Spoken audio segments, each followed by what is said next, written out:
Welcome to my new bedtime story segment. Tonight's story is The Tale of Peter Rabbit.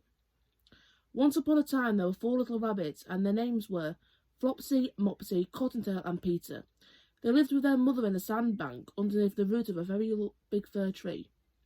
"Now, my dear," said Mrs. Old Rabbit one morning, "you may go into the fields or down the lane, but don't go into Mr. McGregor's garden.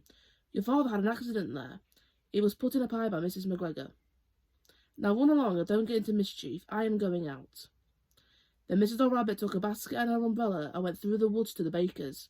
She bought a loaf of brown bread and 5 currant buns. Flopsy, Mopsy and Cottontail, who were good little bunnies, went down the lane to gather blackberries. But Peter, who was very naughty, ran straight away to Mr. McGregor's garden and squeezed under the gate. First he ate some lettuces and some French beans, and then he ate some radishes. And then, feeling rather sick, he went to look for some parsley. But round the end of a cucumber frame, whom should he meet but Mr. McGregor? Mr. McGregor was on his hands and knees planting out young cabbages, but he jumped up and ran after Peter, waving a rake and calling out, "Stop, thief!" Peter was most dreadfully frightened. He rushed all over the garden, for he had forgotten the way back to the gate. He lost one of his shoes among the cabbages, and the other shoe amongst the potatoes. After losing them, he ran on 4 legs and went faster, so that I think he might have gone away altogether if he had not unfortunately run into a gooseberry net and got caught by the large buttons on his jacket. It was a blue jacket with brass buttons, quite new. Peter gave himself up for lost and shed big tears, but his sobs were overheard by some friendly sparrows who flew to him in great excitement and implored him to exert himself. Mr. McGregor came up with a sieve, which he intended to put on top of Peter, but Peter wriggled out just in time, leaving his jacket behind him, and rushed into the tool shed and jumped into a can. It would have been a beautiful thing to hide in if it had not had so much water in it. Mr. McGregor was quite sure that Peter was somewhere in the tool shed, perhaps hidden underneath a flower pot. He began to turn them over carefully, looking under each. Presently Peter sneezed. Mr. McGregor was after him in no time, and he tried to put his foot upon Peter, who jumped out of a window, upsetting 3 plants. The window was too small for Mr. McGregor, and he was tired of running after Peter. He went back to his work. Peter sat down to rest. He was out of breath and trembling with fright, and he had not had the least idea which way to go. Also, he was very damp with sitting in the can. After a time, he began to wonder about going lippity, lippity, lippity, not very fast, and looking all round. He found a door in a wall, but it was locked, and there was no room for a fat little rabbit to squeeze underneath. An old mouse was running in and out over the stone doorstep, carrying peas and beans to her family in the wood.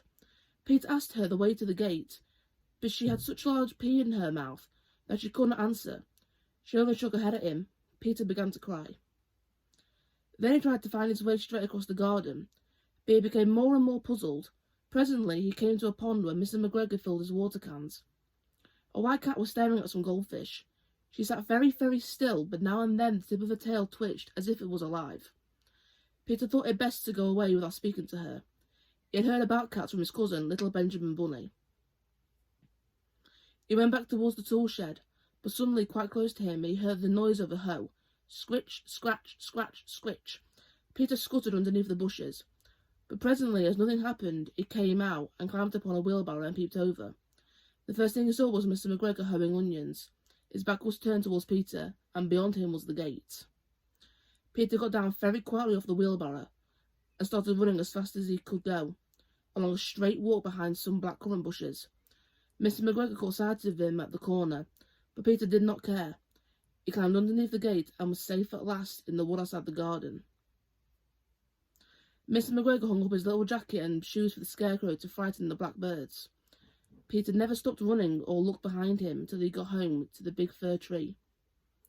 He was so tired that he flopped down upon the nice soft sand on the floor of the rabbit hole and shut his eyes. His mother was busy cooking. She wondered what he had done with his clothes. It was the second little jacket and pair of shoes that Peter had lost in a fortnight. I am sorry to say that Peter was not very well during the evening. His mother put him to bed and made some chamomile tea. She gave a dose of it to Peter. 1 tablespoon to be taken at bedtime.